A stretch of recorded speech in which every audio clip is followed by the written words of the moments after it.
CH67 refers to an error caused by a malfunction in the outdoor unit's fan.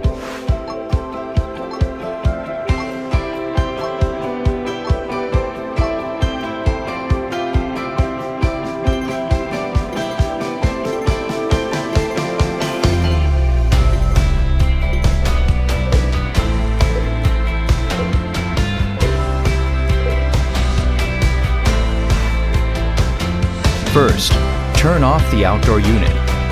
The unit's installation environment needs checking because of the potential for error in the outdoor unit's fan due to environmental factors such as external shock, blocking by other materials, and strong winds.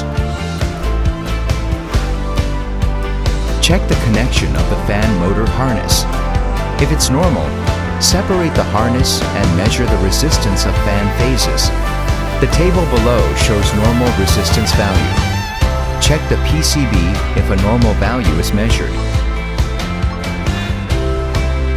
For fan number 1, check for carbonization besides connection between the outdoor unit's fan motor harness and PCB.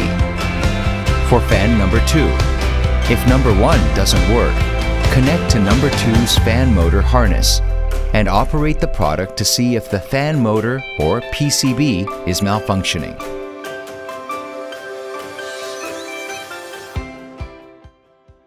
Channel